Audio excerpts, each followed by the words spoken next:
Barely Research Facts is a fact-based podcast brought to you by ArtNowThus, an experiential arts agency based out of Mumbai. Each week, we pick a word at random, dive into it, and see what it brings to us. We are your hosts. My name is Ragini, and this is Shar. Let's go! Hello, and welcome to another episode of Barely Research Facts. Who's this, I hear you ask? Don't worry, my time here will be short and sweet. Now let me introduce myself. I'm Kerry and I'm here to have a little chat about all things cake. And no, I'm not just an avid lover of all things sweet. I actually run my own little bakery right here in Derbyshire. Big thank you to the ladies of Barely Research Facts for inviting me on the podcast. Now let's get down to business and have a little look into the history of cake. So, we all know cakes to be light, spongy concoctions filled with jams and chocolate and caramels and finished with mountains of buttercream and fondant and all that good stuff. But this wasn't always the case. Cakes have taken a really long time into what we know and love today. So let's go back and have a little look at where it first began. Interestingly, it was the ancient Egyptians to first show off their baking skills. They were the pioneers of baking and the first civilization to use yeast. This allowed them to bake bread-like cakes sweetened with honey and dates and fruit juice, and they loved everything to be really, really sweet. And that even shows today in Egyptian baking, in their honey-soaked cakes and their super sweet ali, which is almost like a bread and butter pudding, which is filled with raisins.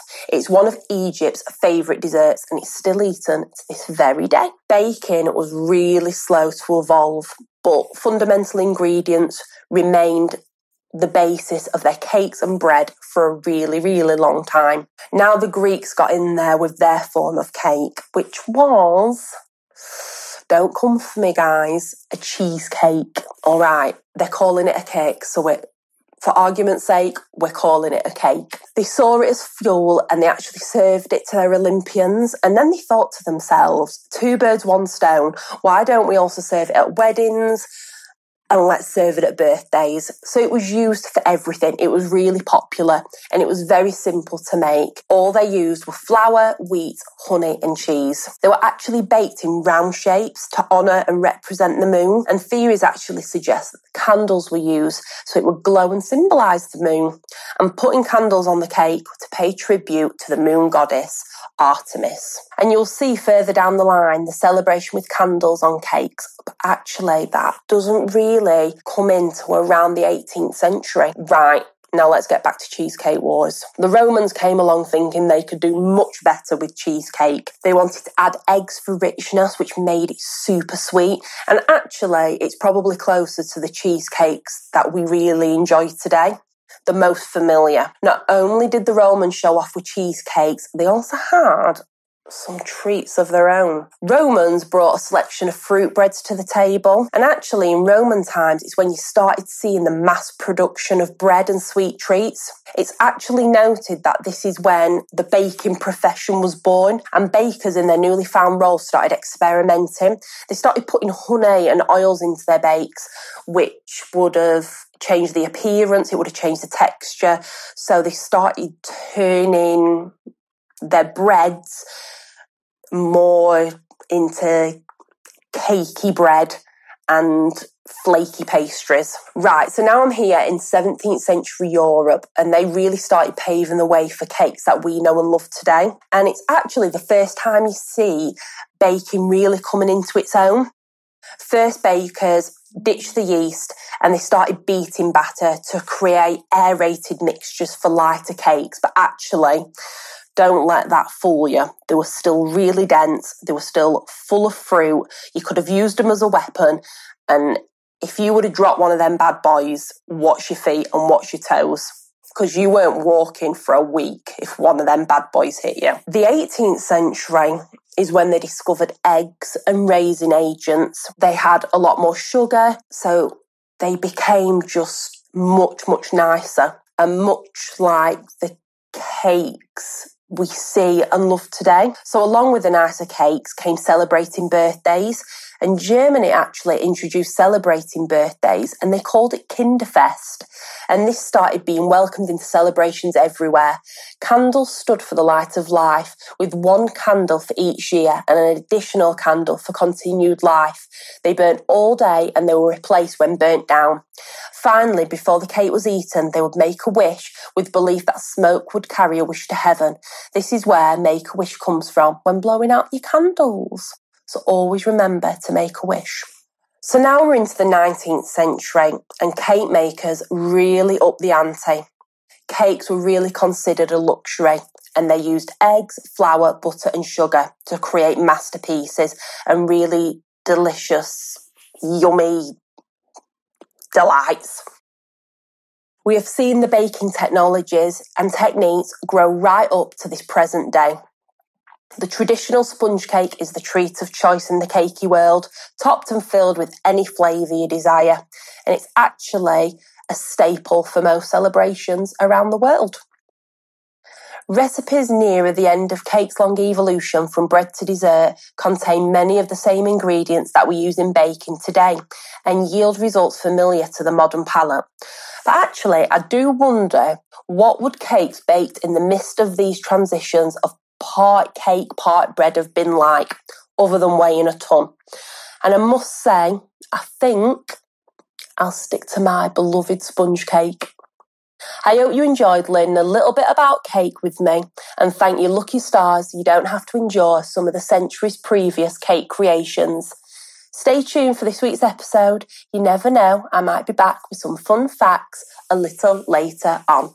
Thanks, Kerry. We hope you guys have enjoyed listening to Kerry talk about the history of cake. When we first started producing the episode, we thought there was nobody better to guest on the episode, as well as to give you a little bit of the history of cake as well.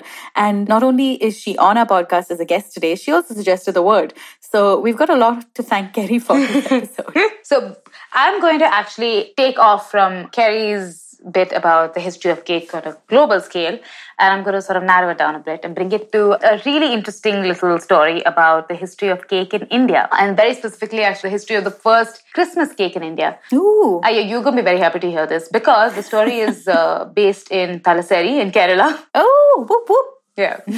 And okay, so this dates back to 1880, and there was a businessman who shipped milk, tea and bread to British troops in Egypt. His name was Mambali Bappu, and he decided to set up his own little bakery since he was already exporting the raw items. Mm-hmm. And he had just returned from Burma and had sort of mastered the art of biscuit making and wanted to popularize baked goods amongst the local Malayalis in his community. And back then, there was probably just one other little bakery in the country, and it catered solely to the British because it wasn't just something that Indians had particularly taken to just yet. So Bappu set up his small bakery and named it the Royal Biscuit Factory, and he got to work and he began sort of producing almost like different varieties of biscuits, rusk, breads, buns. And interestingly, at the time, locals were using local toddy for fermenting the dough until at a later period when the British started importing yeast into the country. Now, in 1883, a few days before Christmas, there was a British planter by the name of Murdoch Brown who arrived at the bakery and with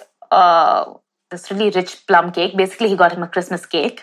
And he asked me to taste it, and he'd imported it from England. And he said, "Can you replicate this?" And it was, he wanted it in time for Christmas, obviously. And so he took a bite, and he said, "Okay, cool. Let me try." And so initially, Mr. Brown gave him this 10-minute demonstration about the basics of cake making.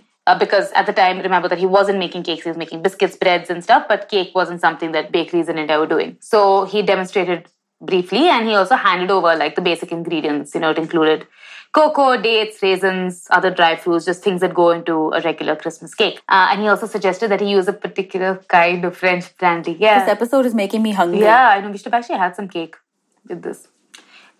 Point for future. Yes. But Bappu now also decided to sort of innovate on how he made this cake. Mm-hmm. He procured a mold from a blacksmith nearby and sourced some spices from local farms along the coast. He also introduced a slightly more Indian flavor by using a local brew made of cashew apple and a variety of a banana instead of using the French brandy that was originally suggested. And on December 20th, 1884, Bapu presented his creation to Brown. And on tasting it, Mr. Brown was so happy that he said that this was the best cake he'd ever had and ordered a dozen more. Going forward, Christmas cake suddenly became extremely popular with the locals in Kerala, and his business began to flourish. And in the years that followed, his descendants went on to establish chains of successful bakeries in different states. Today, more than 130 years after he made India's first Christmas cake, Thalassery remains a trendsetter in the cake industry, not just in Kerala, but also in India. Every year, expatriates from the USA and the UAE will place bulk orders for Christmas cakes, and so much so that the town's bakeries are so inundated by orders for Christmas cake, and they anticipate it because they know it's going to come, that in the month of December, most bakeries don't take orders for birthday cakes or any other kind of celebration cakes because they know that they're just going to be swamped. Wow. Yeah. In 2012, to celebrate the 129th year of the first Christmas cake made in India, the Bakers Association of Kerala, conveniently abbreviated to BAKE, baked a mammoth 300-foot-long cake that weighed 1,200 kgs. And, I think, I found this extremely fascinating. Just think of the fact that he completely Indianized it's such a clearly a British Western item of food. And it was amazing what he came up with. And just the spark that it just set across the entire state and the country after that. Now, speaking of traditions around Christmas time, I found a very interesting story about a pair of conjoined twins. These ladies have their reputation and their name has lived on in memoriam for 900 years now. So, to give you context on the story, on Easter Monday morning, in the Kentish village of Biddenden, there's a scene of a curious old custom called the Biddenden Maids Charity. Besides being a really interesting name to say out loud, Biddenden. It also has a cute bit of history behind it. According to the tradition, the Biddenden maids, Mary and Eliza Chulkhurst, there's some dispute about the names because it's so far back. They were born to fairly wealthy parents in the year 1100. Okay, wow. Yeah, I know. Their bodies were joined at the hips and shoulders, though this is again another fact that's disputed because it's highly unlikely that they survived into adulthood if they were joined at two places on their body. Conjoined twins are usually more known to be joined at one place. They were naturally very close friends, and though some sources say that they disagreed in some minor matters and they would come to blows, but they'd always have to make up. Ow! Yeah. So in 1134, unfortunately, Mary was suddenly taken ill and she died. It was proposed that Eliza should be separated from her sister's corpse. I mean, that's just tragic, isn't it? Yeah. It's horrifying as well. But she completely denied that option, and she said, as we came together, we will also go together. And she died 6 hours later. Of natural causes or? I'm not really sure. I don't think it's recorded of what. But I don't know. I have to honestly say I don't know. But coming to the bit about the cake in the story, in their joint will, the two Biddenden maids, they left 20 acres of land to the church wardens. So they basically donated it to the church. And the rent from these quote-unquote bread and cheese lands was to provide an annual dole to the deserving poor. And the form that this dole took was in the form of cakes. So usually they'll have more, items of food that would be donated to the poor. But the interesting bit about it is that to this day, the cakes that are given out, they're made in a mold that has the picture of the Biddenden twins on it. So they're embossed on all the cakes that are produced and donated. That's sweet. And wow, that is a long time to keep a tradition up. Yeah, it is. Yeah, so it's been going on this long. And it's called the Biddenden cake. Interesting. So coming to a less sort of pleasant tradition with cakes. Oh no. Yeah. This is, you know what pieing is, right? It's basically when you take a pie and you just shove it in someone's face. Now, okay, pie cake, I know it's a little it's not really, it's not really a cake. It's cake adjacent. Yeah, but also, do you know what the middle layer of a cake is called? No. So the middle layer of a cake, when it is covered with frosted cream, is also known as whoopie pies. So I think I'm well within my rights to talk about pieing in this episode now. I actually went and found that out just so I could bring this bit in. I'll give it to you. The amount of effort you've put into it deserves me giving it to you. Have it. Thank you. I appreciate that. Well, right. So initially the tradition of pieing sort of came up as a, it was used for comedic effect. So it was sort of more, it was used in like slapstick comedy. The first time in 1909, the protagonist in the silent film Mr. Flip was the first to have a cake thrown in his face as a gag. And it just took off, and it was really popular, and it just kind of got copied in other places. Eventually, in time, there was a Laurel and Hardy film called The Battle of the Century in 1927. And in that film, there were about 3,000 cakes thrown. They were really setting records for this. However, the record for the most number of cakes thrown is 4,000 cakes, and it was thrown in the film The Great Race in 1965. And until this time, so cakes were, apparently it was clearly a hit of a gag. Like, people were just like... They were like, it works. We know it works. We're going to use it 4,000 times. I don't know what was there in the rest of the film, actually. But around this time is also when... Hey, Ragini, I'm sure people were battered and bruised at the end of it. Sorry. Fine, take it, child. Take it. Just because your voice sort of went down so apologetically towards the end of that, take it. All right. So around right after the Great Race is when pieing sort of took on a slightly more aggressive kind of tone. Yeah, because people started pieing people as a political statement, especially against people whose politics they didn't agree with. Okay. And of particular repute in this is a gentleman called Noel Godin, who is a Belgian writer and filmmaker, and is apparently called the world's godfather of political pieing. So quite a title. In 1969, he first started by pieing the French writer Marguerite Duras when at the presentation of a film. And then once he did this, he sort of, he started gaining notoriety, and he started building a group of followers or gang members, as they're called. I mean, he was calling them gang members. In time, they made 28 more targets and victims of pieing, including Bill Gates, who was pelted in 1998. Oh, wow. Yeah. And most of Gordon's targets were usually, according to him, all conservatives. And his example apparently continues to inspire people globally, even today. Certain people, I will add that. To make things more interesting, Gordon uses a pseudonym that has also inspired his many followers around the world, which he has. And what these followers basically do is that they identify the location of potential targets and pass on the information so that they can be successfully pied. It took 32 people to conduct the Bill Gates operation, and his followers take care to look as ridiculous as possible as they throw their pies, smiling broadly, spouting anti-pretentious poetry, and repeating gloop, gloop, gloop. They do. So Gordon insists that his group is non-violent and is careful to use only what is a certain kind of, it's basically whipped cream filled in a little chocolate soft sponge cake so that it doesn't hurt anyone who's getting... Yeah. And he says that his humor can be traced back to Jerry Lewis, Wile E. Coyote, the Marx Brothers, and Abby Hoffman. So quite a varied range of like...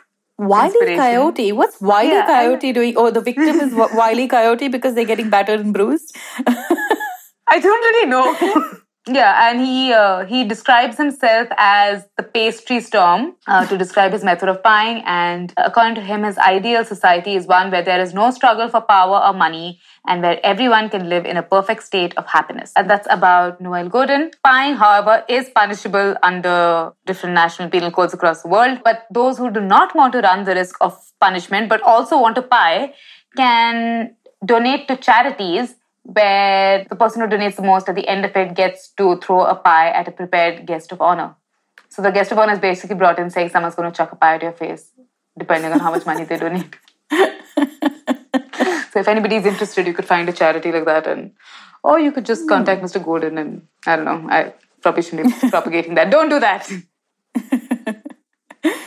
So speaking of feuds related to cake, I wanted to talk about, this has been in the news in the last month, so it's pretty recent. Everybody's heard of Marks and Spencer. So Marks and Spencer has lodged a high court claim against Aldi. Now, for those who are not in the know, Aldi is a huge supermarket chain in the UK. They're famously known for creating homages. I'll call them homages to products in other stores. It's cheaper, obviously. So M&S, they make and sell this caterpillar-shaped cake called Colin.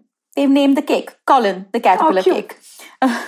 So M&S claims that Aldi has breached its intellectual property rights by launching its own caterpillar-shaped chocolate cake called Cuthbert. Now, Cuthbert has been the subject of so many memes, and most of them originate from Aldi themselves. So if you want to have a fun little time going through Aldi's Twitter feed, I recommend you do. We can put up a link directly to their Twitter feed in our blog post. But whoever's doing the marketing for Aldi UK is killing it. They've created a campaign called #FreeCuthbert, and the Aldi UK's Twitter feed is rife with all these memes. One of them was where they've superimposed in Photoshop bars or like over the jail cell. Instead, they're over the box that Cuthbert the caterpillar comes in, and the hashtag is Free Cuthbert. So cute.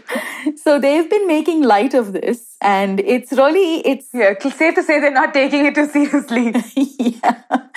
I mean, to be fair, M&S first introduced Colin the caterpillar to its supermarket shelves around 30 years ago. So it's been around for a while. But Aldi aren't the only ones to do knockoffs of them. There's a number of other supermarkets who've done similar products. They're distinguishable from each other, but they're essentially the same concept. So Tesco's has done it. They've got Curly the caterpillar. Asda has done it. Clyde the caterpillar. And Aldi has done it. Yeah, although some, and in particular M&S, might argue that these caterpillar cakes are Colin copy caterpillars. Oh. They're all pretty distinguishable from each other. That is, until Cuthbert came along, and they were sold up until February of this year, 2021. They're not in shelves anymore because it's not the season. They keep rolling through different products. They've not necessarily taken them off because of the lawsuit, but he remains on the company's website, and they've got an interesting approach towards it on Twitter. I think M&S has a case here, but I don't know if morally, I think they do have a case, but I don't know if they're going to get anywhere because it seems a bit silly to pursue it in court. Yeah, well, Aldi seems pretty sure that they're not going anywhere with it. Everybody appears to be taking Aldi's side, not only because, why create such a big deal over just a caterpillar cake, but also because they're so clever. They've done such a good job of responding to the lawsuit on social media that it's made them the endearing party of the two. So go and check out the Twitter feeds. M&S also has some stuff to say. They've got a hashtag OG Colin going, but I don't think it pales. I think it pales in comparison to Aldi. So that's the feud that these two supermarket giants are having in the UK. In current news by BRF, so that segment. Now, again, going back a little bit in history, I wanted to talk about, I hadn't heard of this. It's called Cakes and Ale. Cakes and Ale. Like the book. Like the book by Somerset Maugham. Yes. And I think it means the finer things in life. That's what the translation is of the phrase right now. I wanted to talk a little bit about a story that is legend, apparently. It could be myth, it could be urban legend, which is one and the same thing, or it could be briefly factual in small bits. But what the story goes is that a student was sitting for his exams, either at Cambridge or Oxford. He requests cakes and ale, and his examiner was quite rightfully unamused. He said, no, you may not. And he apparently quoted a centuries-old university regulation where it said that he must be served cakes and ale if he asked for it. And so Oxford or Cambridge, being the way they are, hell-bent on traditions and upkeeping, centuries-old regulations, they said, all right, and they gave him some. But then 3 weeks later, the student was fined £5 for another centuries-old rule breaking, not wearing a sword to the examination. So they got theirs back. But then here's the thing. They should have fined everyone sitting in that examination hall £5. Yes, they probably should have. Ragini, you must take this up with them. Yes, I must. I also want to know, did the student pass that exam? Because if he was reading the rule book that carefully. Probably. I mean, I don't know, but this is just a guesstimation. I don't think anybody fails in Oxford or Cambridge. Though that's just passing complete, I have no knowledge of students at Oxford or Cambridge. But considering the story's possibly mythical. I'm going to say he passed with flying colours. And yes, they also find the other students. And all was well with the world. Justice was served. Okay, so we can drop this here. Drop it now. All right. So coming to other legends around cake. So this is actually to do with the Chinese, and the Chinese celebrate a festival called the Mid-Autumn Festival, also called the Moon Festival or the Moon Cake Festival. And so as the name suggests, they obviously, people eat moon cakes, which is a kind of cake during this. This is a traditional festival actually that's celebrated by a lot of communities in East and Southeast Asia. And it is the second most important holiday of the year after the Chinese New Year, with a history dating back to 3,000 years. Wow. Back to when the emperors in China would worship the moon for, asking the moon for bountiful harvest. And so there are multiple legends around, why mooncakes came into existence and why people started, celebrating the Mid-Autumn Festival by eating mooncakes. However, it is rumored that, so why that happened, there are too many theories around it, and I'm not going to get into that. But the really interesting story is that mooncakes really actually weren't as popular until the Yuan dynasty, which existed sometime in the 12th century and ended in 1368. During the time of the reign of the Yuan dynasty, the Han Chinese, which is an ethnic group, were under the Mongolian rule and under much oppression. So this led to a rebellion at the time under the leader Zhu Yuanzhang, and he orchestrated what is called the Mooncake Uprising. Now, the plan was to give mooncakes in disguise of celebrating the Mongol ruler and convince everyone that eating the mooncakes would fend off diseases. So they were sort of offering it as a peaceful tradition. But what they did was, very cleverly, was that hidden in the mooncakes were instructions to kill the Mongols on the 15th day of the 8th month. So they sort of set a plan in motion through this. And the plan was successful, and eventually the dynasty was overthrown. Zhu then founded the Ming dynasty, and the mooncake tradition to date is a reminder of this victory. And therefore, on the 15th day of the 8th month, it is still people celebrate by eating mooncakes. That reminds me of, the nail file in the cake to prisoners to help them break out of prison. Yeah. But I think what was really interesting to me is that most of my research with the word cake kept, obviously because cake it's such a westernized, the history is, heavily westernized, of course, has been adopted globally now. But this was one particular instance where, famous folklore and legend around a cake was originated in the eastern part of the world, which was really interesting. Mooncake. Oh, interesting. Yeah, apparently it's really tasty as well. I mean, this whole episode, to be fair, has made us just want one tasty episode. So talking about a tasty episode and making it a little bit meatier, we have Kerry coming back on from the start of the episode. And we're very excited. She is our first guest ever. We've never had a guest episode before, so Sharon and I have been quite excited and looking forward to this. And she has just been fantastic. So here's Kerry. Hi, I'm Kerry, and I run a little bakery in Derbyshire called Keswink Cakes. So it's very nice to be back. So now we're going to go through some little facts, some of my favourite facts. So I hope you like them as much as I do. So I've got a question for you. Okay. Why is red velvet called red velvet? Because it's red and it feels like velvet in your mouth. And because it's velvety. Yes, 10 points. And it feels like velvet. Good answer. Red, 10 points for both of you. The velvet part actually comes from the velvety crumb. When somebody cuts the cake, it's the velvety crumb inside. So you were almost right. So well done. And moving on from red velvet, I've got a little story for you. So there was a lady a long time ago in New York. She went out for a meal, she was eating a dessert, and she loved the cake that the chef had made, which was red velvet. She badgered and pestered him for this recipe. No, absolutely not. It's a secret. Finally, he relented. He showed her the method, he showed her the technique, he showed her all the ingredients, but he also slapped a $200 bill onto her final tab. Ouch. She protested, she kicked and screamed, she'd eaten the cake, she was paying it, and she did. But when she got home, she had little recipe cards, if you will, printed out, which she just distributed around New York. She actually put them on the New York buses. So, hello, would you like this little, people picking them up, going, a little recipe for red velvet. So that's how red velvet became so popular, especially in America. And I think now it's one of the top 5 cakes to eat globally. Yeah, it's one of my top 5 cakes as well. to eat. Yeah, so very, very popular. So basically, red velvet is a consequence of a lot of people just being very petty. Yes, revenge velvet. Yeah. I can get on board with that. I can get on board with that too. So from now on, it will forever be known as revenge velvet. So there we go, fun little fact. And speaking of cake and expense, this is the one that I love the most.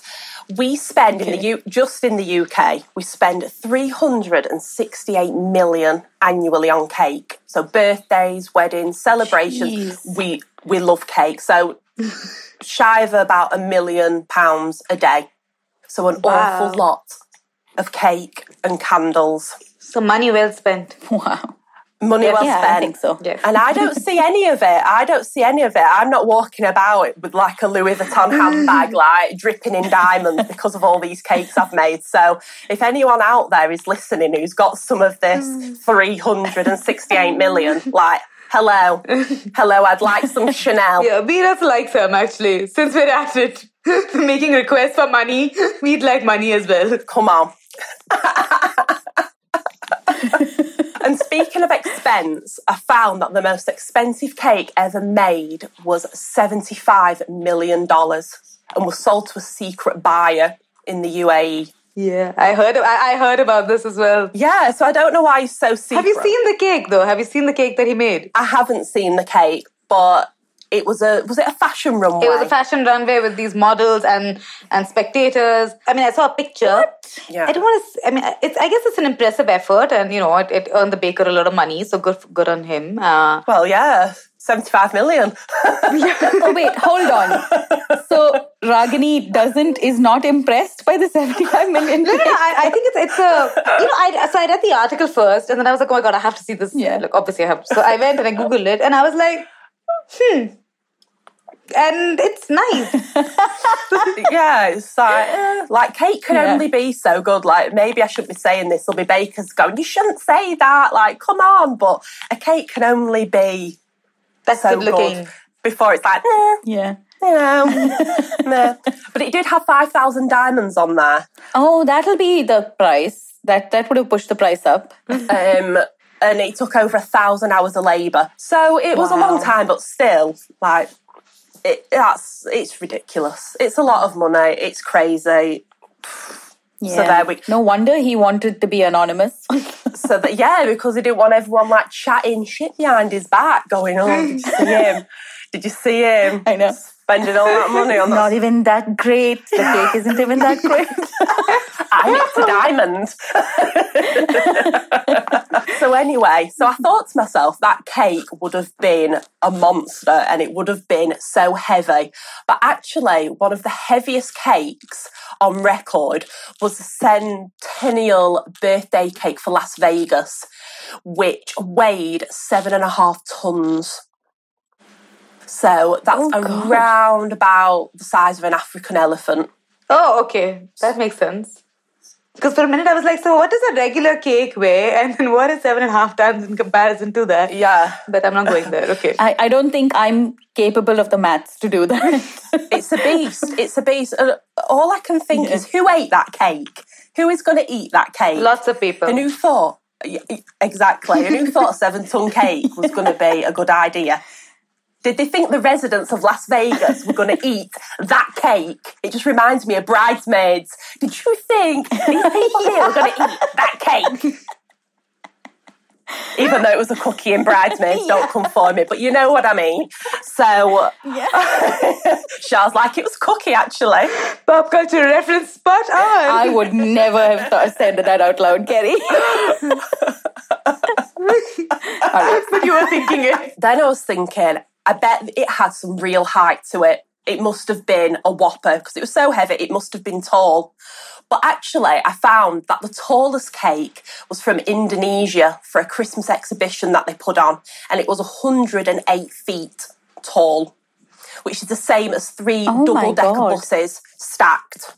Wow. So it's like, you can just imagine like little people on ladders, like da-da-da. Final touches. Wow. Also, can I just say that was the most British comparison? 3 double-decker buses. You could have said, the only other Britishism I would have accepted was 2,500 cups of tea. Tall. But anyway, that was one of the tallest ones I found. And the tallest cupcake tower was 41 feet in the air, which meant it was 18,000 cupcakes high. How many double-decker buses is that? A lot. Okay. Yep. From my research, a lot.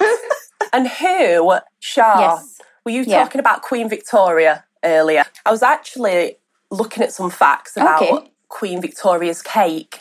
And actually she was the first lady, the first queen to have a cake fully covered in white fondant.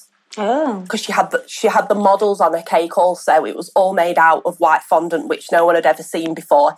And from that day, that is why icing, as we know today, is always called royal icing. Wow. So what did they do before? Just had a regular fruit cake.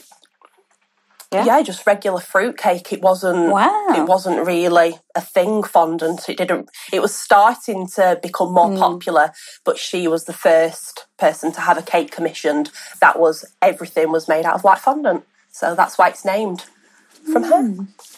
So the royal family. So very exciting. And on that royal note, we've had a wonderful time having you on, Kerry. This has been Thank you. Absolutely fantastic. I don't think we could have gone to a better person when it comes to the word for this episode, because I have had the pleasure of eating some of Kerry's cakes and they're fabulous, guys. Go check out her Instagram because, there's no words that I can use that will perfectly describe the cakes that she makes. Oh, thank you. That's very sweet. Thank you very much, everybody. This was very fun. Thank you for having me on. Thank you so much for having me on the show. It's been lovely to come and chat all things cake with you ladies. I listen to Barely Research Facts all the time. I really love it. I work on my own and it feels like I've got 2 friends in the kitchen with me and I get to learn about lots of interesting and lovely things. It's one of my most favourite podcasts. It's been really lovely too. It's been really lovely to be on here. If you would like to go and give the girls a follow on Instagram, that would be amazing. Or you can subscribe to their podcast. And if you'd like to come and visit me, I am on Instagram at Keswink Cakes, KEZWINK Cakes. Come and see me, come and see what cakes, and come and buy one if you'd like to. We'll see you guys soon. Thanks for listening. See ya. Okay, that's it for today. The episode you just heard was edited by Mohit Chandelier. Music for the episode is by Charitha Arora. If you'd like to reach out to us about the podcast, the episode, or you just want to say hi in general, we're on Instagram as Barely Research Facts. You could also come to the website at www.ArtNowThus.in. If you like the podcast, review, subscribe, and please share it with other podcast lovers in your circle. It would mean so much to us. Until next time, bye.